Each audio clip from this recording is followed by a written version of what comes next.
लेकिन जो महत्वपूर्ण बातें आज इलेक्शन कमीशन के सामने हमने रखी हैं उसमें कुछ हमारी पुरानी आपत्तियां थी जिस पर अभी हम संतुष्ट नहीं हैं। इलेक्शन कमीशन ने कहा कि हमने आदेश दे दिए हैं और हमने एमसीडी को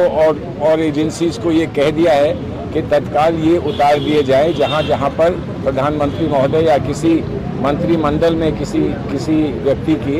तस्वीरें लगी हुई हैं, वो कहा है कि हम लोग फ़ौरन उसको उतार लें।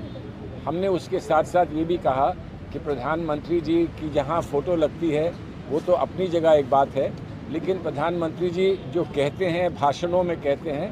उसका हमें बहुत दुख हुआ है। जो उन्होंने बात ये कही है हमारे मैनिफेस्टो के बारे में कि झूठ का पुलंदा है, इसका हमें बड़ा दुख है। आप कहीं भी डिसएग्री कर सकते हैं किसी और पार्टी के साथ, आप उसके तर्क दे सकते हैं, आप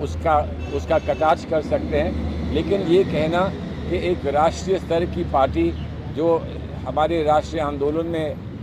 सम्मिलित रही, वो ऐसा झूठ का पुलंदा अपने मैनिफेस्टो में लिखेगी, जबकि एक बहुत अच्छा मैनिफेस्टो लिखा गया है। साथ ही साथ उन्होंने ये भी कह दिया कि ये आज़ादी से पहले जो यहाँ व्यवस्थाएं थीं या जो वातावरण था जिसमें कि जो पार्टियाँ आज़ादी का विरोध कर रही थीं या हमारे सेक्युलर समाज का विरोध कर रही थी,